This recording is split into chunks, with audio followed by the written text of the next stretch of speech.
Welcome back to In the Kitchen with Grace. Today we are going to have a very tasty supper. We are doing honey garlic pork chops with honey bacon roasted potatoes. So good. I'm just going to apologize right now. There's chomping noise going on in the background.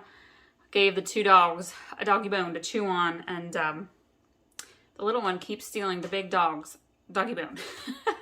So we might take a few breaks here and there through today's video, but it will keep them out of the kitchen. Start with our potatoes. Now, this is a great recipe if you have leftover potatoes. Maybe you did baked potato night, or you just went on a whim and decided to make your whole giant bag of potatoes when really you only should have made a little bit. And so we have some potatoes that we had already cooked up the other day. We needed to use up. This was probably like 6 or so russet size baking potatoes that we had baked. And so what I did, and they have already cooled, they'd been hanging out in the refrigerator, so I need to use them up. So this is a great recipe. And I have chopped them up into what I call forkable size pieces. And I'm going to grab another bowl here. Let's see. I'm going to grab the smaller bowl. We use the other one for the pork chop glaze. I'm going to put all of the ingredients and directions in the description below for you. I am going to start by getting some butter. So I'm going to take about 2 tablespoons, maybe 3, because I have a fairly big batch of potatoes here. And I'm going to melt this in the microwave really quick. So I've got my melted butter, and I also have my bacon. I have some cooked bacon strips. I'm going to use about 3 strips or so. It kind of depends how many potatoes you have and how much you like bacon. And I'm just going to use the same knife I used to chop up my potatoes and kind of cut the bacon up into some smaller pieces. You don't need them to be like bacon bit size. You want your fork to grab that bacon. We get our pork, both the pork chops and the bacon, from our local meat locker. We're in the country in a small town here, so we try to support our local farmers through the meat lockers, and the quality of the meat is just so much better. This is amazing bacon. Okay, I'm gonna set the chopped bacon aside. And so in our bowl, we are gonna do about 3 tablespoons of minced garlic. If you didn't catch my last video on the Swedish meatballs, I had a brand new container of minced garlic. And by the time I got home, the entire top, the cap that flips on and off and closes, had broken off somehow. So I am using little wee yogurt jars to store my minced garlic in. It works pretty well. So there's about 1. And again, you can adjust the amount of garlic and the amount of honey, all of it kind of based on how many potatoes you have. Again, I have about 5 to 6 russet potatoes in there. 2, 3. I love recipes where you don't have to be super exact. You're kind of just eyeballing it and gauging it off the quantity of your main ingredient, which is the potatoes. So we have our garlic. I am going to add in the butter. I had a little spoon. Where did she go? Okay, we've got the butter in there. I am going to get some salt and some pepper.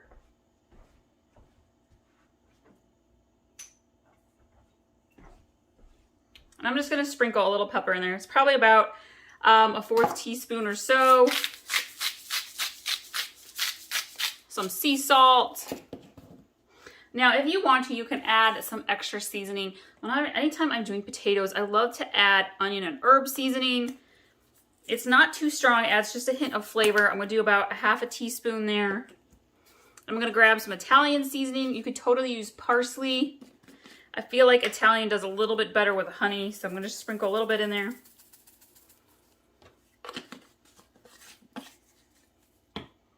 And I'm going to give this a mix with my whisk before I add the honey.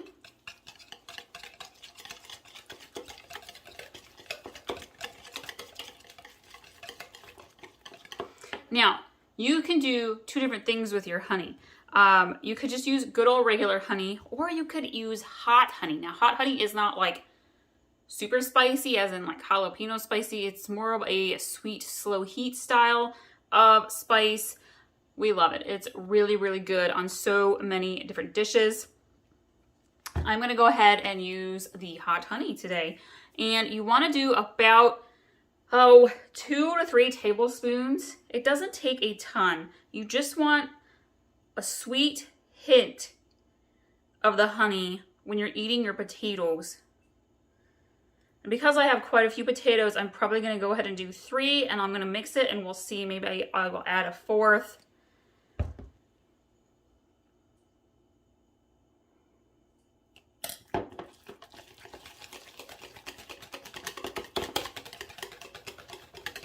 Oh, it smells delightful. All right. You know, I think that might be all right. Okay, I'm going to grab my big old bowl of potatoes here. I'm going to have to grab a big spoon. I'm going to go ahead and just dump the seasoning for the potatoes right over. And again, my potatoes are already cooked, so you want to make sure you're using cooked potatoes. If you need to go boil them quick on the stove, you totally can until they're soft on the inside. We're going to give these a toss.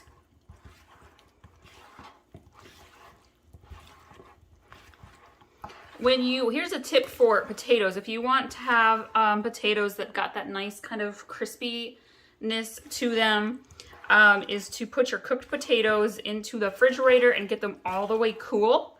And then you can either fry them up in your skillet or roast them, bake them in the oven. I feel like that really covered quite well, although there's just a dribble of honey left in there, so I'm going to grab it. Okay, and I'm going to grab my baking dish. I'm going to go ahead and just plop them right on in. Spread them around. Now, if you have ever had hot German potatoes, they have this kind of like seasoning coating, like a creamy coating to them that is so good. These potatoes kind of have that same texture to them. I actually have a hot German potato recipe. I'll share that with you. It's great for the holidays that are coming up. It's fall here. We're getting towards the end of October. Love to have hot German potatoes, either with Thanksgiving or Christmas. Okay, these are spread around pretty nicely. I'm going to bake these in the oven. Depends how much time you have, guys. If you are going to have a longer amount of time to cook your pork chops, like I am, I'll show you why in a minute. Cook them at a lower heat for a longer time, but if you're shorter on time, cook them at a higher heat for a shorter amount of time. I like to stir my potatoes around halfway through. I actually want my potatoes to cook for at least a good, probably half hour. So I'm going to put them on at like 350 degrees.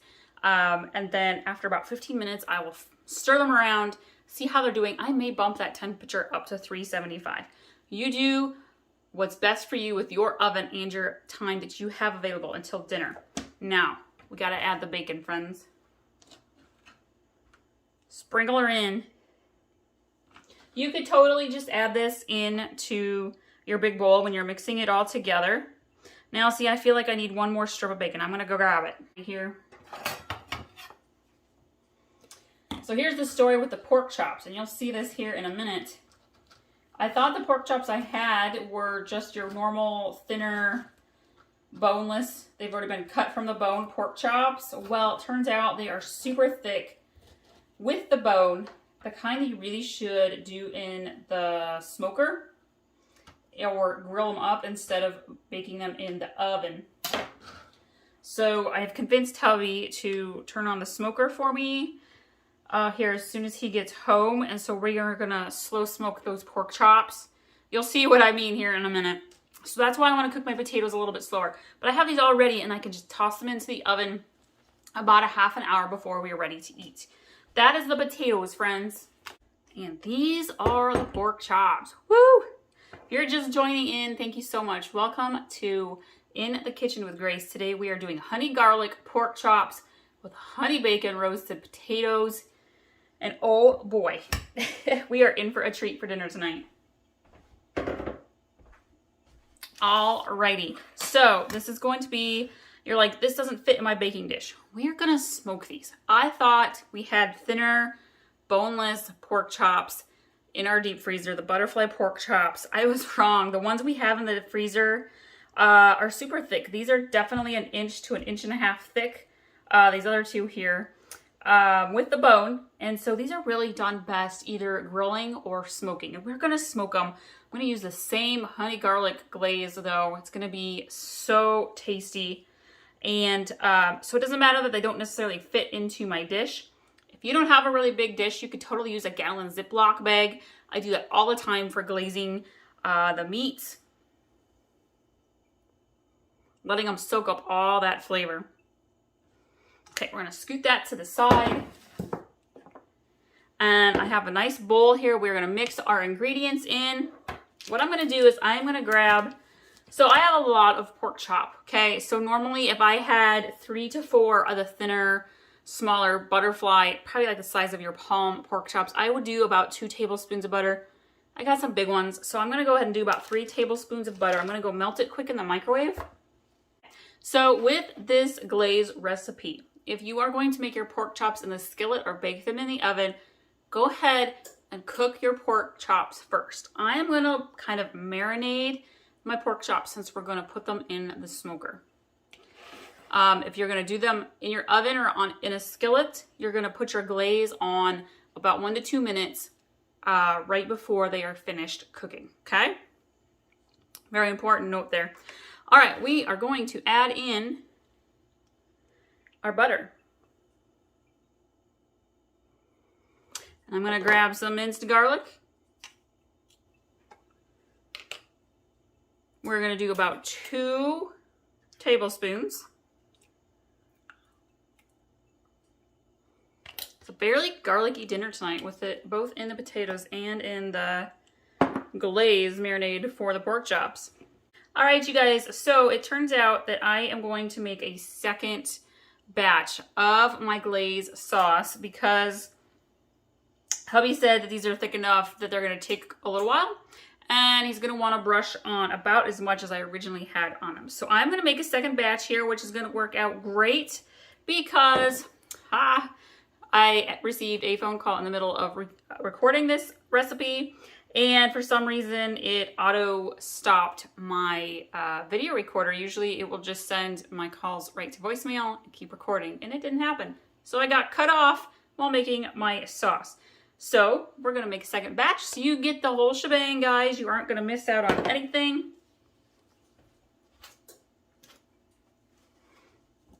But these are what the lovely pork chops look like, right, as they're ready to go into the smoker. Let's come back and we'll go through this again. All right, I'm gonna grab some butter, 2 to 3 tablespoons, and I'm gonna melt her in the microwave. I think we had that step. We're gonna pour our butter right on into our mixing bowl. And we're gonna grab some minced garlic, about 2 tablespoons. Actually, I am only gonna do 1 tablespoon in this batch because it's already pretty garlicky. But normally you would add in 2 tablespoons of minced garlic. Gonna grab 2 tablespoons of warm water.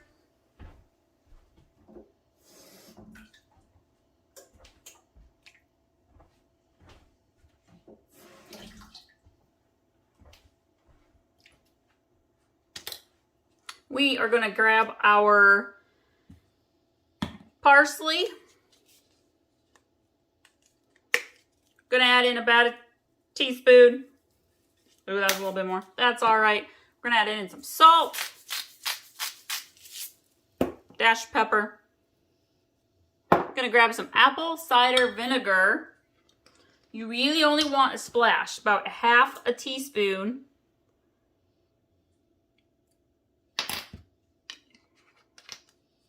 We're gonna grab some cayenne pepper. Doesn't take a whole lot, just a couple sprinkles there. And when I was looking for the cayenne pepper, I found some bourbon peach seasoning, and we love this flavor combination in our household. It goes so great with pork chops or pork loin. So I'm gonna go ahead and sprinkle, I don't know, about a teaspoon or so in there. I'm gonna grab my whisk. Before we add in the honey, mix this together. All right, we are gonna grab our honey. And again, you could use that hot honey that we used on the potatoes if you want, or you could use regular honey. I'm gonna stick with regular honey.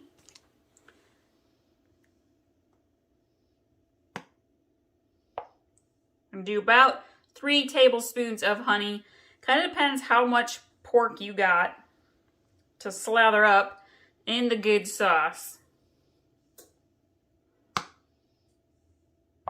And again, if you are going to make your pork chops in the oven or in a skillet, wait until about 1 to 2 minutes before they are done cooking to add your glaze. Now, you could pre-marinate them too, totally fine. Anytime you're gonna cook a meat inside, you can totally pre-marinate them. But make sure you only do a little bit because you don't want the glaze to burn. That's why you wait until towards the end of cooking to add the glaze when you're cooking in a skillet or in the oven. But when you're grilling it or doing it in the smoker like we are, it's fun to marinate it for a while, let it really soak in and pull in the flavor. And then you gotta have some extra on the side to slather on a few layers every so often. Okay, this one is all ready to go, you guys. We are gonna let my husband cook these guys. How big they are. Those are some good Midwestern chops right there. And then a few times through, my daughter will probably go help him. She loves to slather on when we're grilling and smoking stuff. Some more of our glaze, and then we'll have the potatoes all ready to roll. We're gonna show you what it looks like when it's all done. Thank you all so much. It'll be busy dinner time. Sometimes I don't quite get the finished video in, but we try to get those pictures for you at least so you can see what it looks like once it's all cooked. Thank you all so much for watching today. And if you are not following us on Facebook, please be sure to do so because we have all of our upcoming holiday recipes. We've got Thanksgiving and Christmas, all of the side dishes, main courses, appetizers, desserts, Christmas cookies. You guys, I got some amazing Christmas cookie recipes. So you can find all of the holiday recipes on Pinterest, and I'll be resharing and posting all of the new ones also on our In the Kitchen with Grace Facebook page. So follow us over there. See y'all here in a little while. We're gonna enjoy this delicious honey garlic flavored dinner tonight.